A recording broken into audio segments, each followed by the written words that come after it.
것이라고 단언했습니다. 일본이 경제 도발을 시작했을 때 일부에선 한국이 가장 타격을 입는 것이 금융 제재라고 강조했습니다. 조경엽 한국경제연구원 실장은 일본이 금융 제재를 하면 환율이 급등하고 외국 자본이 대량으로 빠져나가 제2의 IMF 사태 가능성도 배제할 수 없다고 말하기도 했습니다. 이 때문에 아소다로의 발언은 한국 내에서 큰 파장을 일으키고 있습니다. 하지만 일본이 금융 제재를 하면 일본이 더 큰 피해를 볼 수 있다는 사실이 밝혀지고 있습니다. 최종구 금융위원장은 일본이 규제 분야를 금융으로 확대하더라도 국내 시장에는 영향이 없다고 일축한 바 있습니다. 최 위원장은 국내 거시경제와 금융시장이 안정돼 있어 일본이 돈을 빌려주지 않는다 하더라도 얼마든지 다른 데서 빌릴 수 있다며 제재에 아무런 효과가 없다고 말했습니다.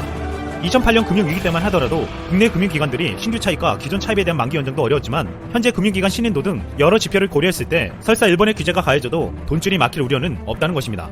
또한 12일 최백운 교수는 김어준의 뉴스 공장에 나와 아소다로의 금융제재는 오히려 일본 쪽의 피해가 더 크다고 단언했습니다. 일본이 보복할 수 있는 1년 내에 만기가 돌아오는 단기 자산이 지난 6월달 기준으로 약 111억 달러 정도에 불과하다고 했습니다. 그런데 한국은 지금 경상수지 흑자가 80억 달러 이상 계속해서 지속되는 나라로 111억 달러 정도는 국내 은행들이 감당할 만큼의 충분한 유동성 자산이 확보되어 있다는 것입니다. 또한 1997년도 외환위기 때는 외환 보유액이 200억 달러밖에 없어 일본 자금이 철수했을 때 충격이 있었지만 지금 우리나라 외환 보유액이 4,100억 달러에 육박하고 있다는 것입니다. 또한 반도체와 같은 경우는 일본에 대한 의존도가 굉장히 높았기 때문에 문제가 되었지만 금융과 같은 경우는 한국은 일본 자금 말고도 조달할 수 있는 자금 루트가 굉장히 많다고 했습니다. 더욱 중요한 것은 일본 은행들이 한국에 대한 신뢰를 잃게 되면 이탈했다가 다시 국내에 진입하는 것이 어려워진다는 것입니다. 일각에서는 일본의 수출 규제에 금융 제재까지 거론되자 일본의 3대 메가뱅크 회장이 한국의 삼성 SK에 직접 찾아와 걱정 말라며 거래를 계속하겠다고 약속을 했다는 사실이 알려졌습니다. 일본 은행의 입장에서는 현재 일본 내수가 부진하기에 안정적으로 이유를 챙길 수 있는 한국을 놓칠 수 없었습니다. 그러면서 투자 금액을 늘리고 싶다는 말도 언급했다는 것입니다. 삼성, SK 등 한국의 대기업은 금리가 낮았기 때문에 일본 은행에서 돈을 빌렸을 뿐 얼마든지 다른 나라에서 돈을 빌릴 수 있다는 것입니다. 결국 일본 정부가 금융 제재를 들고 나오면 일본 은행이 더 큰 피해를 볼 것이고 이 또한 일본 은행들이 순순히 따르지 않을 것이란 것입니다. 또한 이영채 일본 게이센 여학원대 교수는 아소다로의 발언이 일본에서는 크게 다뤄지지 않고 있다고 했습니다. 그 이유는 현실성이 없다는 것입니다. 아소다로는 지난번 경제제재 조치 때도 송금을 금지하겠다라든지 비자를 금지하겠다는 말을 한 바 있습니다. 현재 일본의 중소기업들이 이 경제 조치 이후에 가장 많은 피해를 보고 있고 그래서 현재 아베의 사임을 가장 많이 요구하고 있는 층들이기 때문에 여기에다가 아소다로의 조치가 시행된다면 아마 경제인들이 들고 일어난다는 것입니다. 최근 일본 경제는 점점 어려워지고 있습니다. 올해 일본 전체 산업의 경상이익이 11월 시점에서 작년 대비 6.3% 감소할 것으로 전망됐다고 교도통신이 보도했습니다. 일본 기업의 이익 전망이 악화된 것은 중국 등 해외 수요 부진과 설비 투자 등 비용 증가 영향으로 분석되었습니다. 또한 한국에 대한 수출 규제로 인한 피해도 점점 커지고 있습니다. 지난 10월 일본의 대한국 수출액은 35억 달러선 2005년 이후 줄곧 일본의 3위 수출 대상국이었던 한국은 14년 만에 4위로 한 단계 내려왔습니다.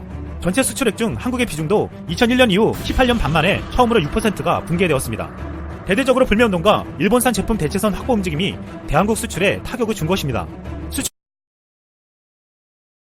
게다가 더 심각한 것은 기존과 같이 한국은 일본을 이길 수 없다는 무조건적인 근거 없는 이야기가 아니라 정확하게 드러난 수치 때문에 더욱더 일본에서는 당황할 수밖에 없는 모습이 나오는데요. 가장 중요한 지표로 삼고 있는 것은 역시 1인당 GDP로 이제 한국이 일본을 앞지르기 직전이라는 것이죠.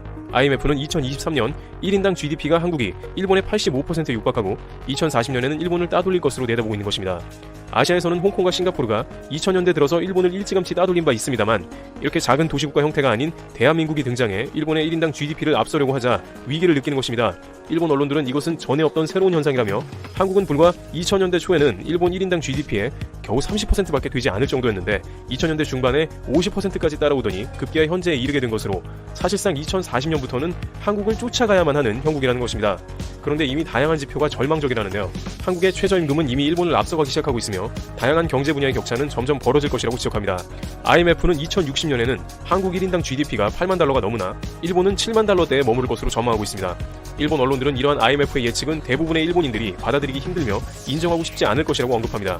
수출 규제의 배경이 된 원인 중에 하나로 한국의 경제가 너무 성장했으므로 한번 혼내줄 필요가 있고 일본 경제의 강함을 보여줘야 한다고 주장했던 강경파 자민당 의원들의 말과는 정반대로 한국 경제는 일본보다 저력 있게 발전했던 것입니다.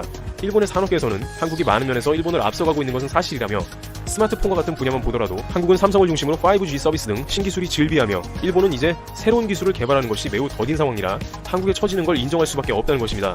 그리고 최근에 한국의 모습은 그러한 스피드를 보여주는데 한국은 당장 일본과의 수출 규제 문제가 발생하자 기민하게 자체적으로도 기술을 개발하고 정부에서는 독일과 이스라엘 등 부품 소재 협력을 순식간에 진행하여 일본에 의존하던 패턴을 6개월도 안 되어 산업 전 분야에 확산시키고 있다고 지적합니다. 그러나 일본은 신기술은 한국에 밀리는 모습을 보였을지언정 부품과 소재만큼은 최고여서 한국에 독점 공급한 분야도 있었지만 이것으로 한국을 고통을 주려 했던 것은 대실수였다면서 오히려 한국은 일본 일부 소재 산업을 고사시킬 지경이라고 밝힙니다.